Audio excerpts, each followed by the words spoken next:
Ayun oh, kitang-kita dito yung Mount Makiling. Dito lang yan sa site namin. Dito sa Batangas mga idol. Yo, what's up mga idol? Nandito na nga kami ngayon sa Batangas. At syempre gusto kong ipakita sa inyo kung ano yung ginagawa namin dito o kung ano yung trabaho namin dito sa Batangas. At syempre umakyat na kami sa building kung saan kami nagtatrabaho. Yung trabaho namin dito mga idol, same din dun sa Manila, waterproofing din. Ibig sabihin ng waterproofing, nandito pa rin kami sa itaas o sa mga bubong mga idol o sa rooftop. Nag-aayos kami dito ng mga crack na simento o bubong o yung may mga tagas pa. Tulad nito mga idol, nasa gutter kami. Bali yan yung i-grinder namin. Siyempre, tapos ng grinder, lilinisan natin yan. Tapos, isisilant natin bago latagan at pinturahan mga idol. Ganon din talaga yung trabaho namin dito.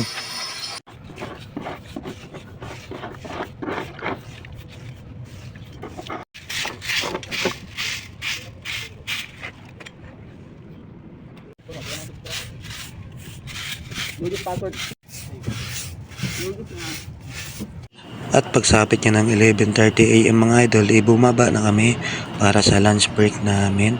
Siyempre lakad-lakad muna kami papunta ng barracks namin at kumain na. Sus! Ang Aklan Boys.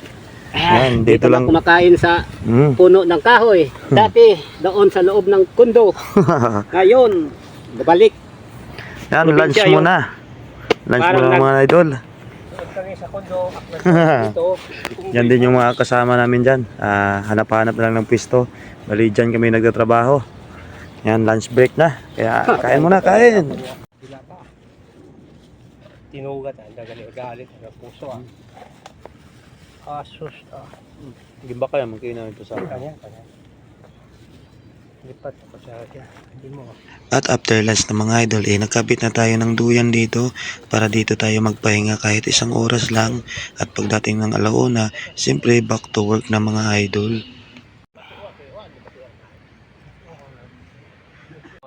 Kay Rabilin yung may paraka na sa Rabilin, nanay.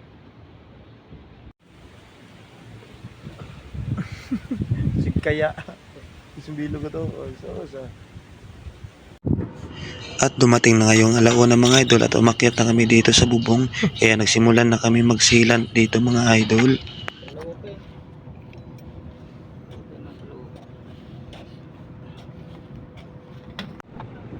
At pagdating nga ng alas 5 ng hapon mga idol, bumaba na kami kasi nga out na namin, time to rest na.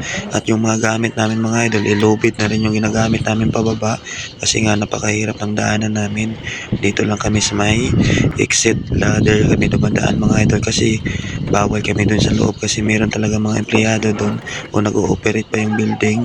Kaya dito na kami umaakyat at bumababa mga idol. Ayan, parang nagtitraining lang kami sa military. Bababa ka ganyan.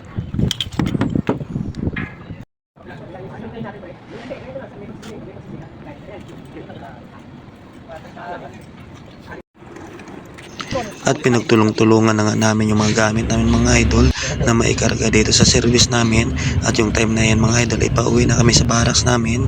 Kaya hanggang dito na lang yung video. Thank you!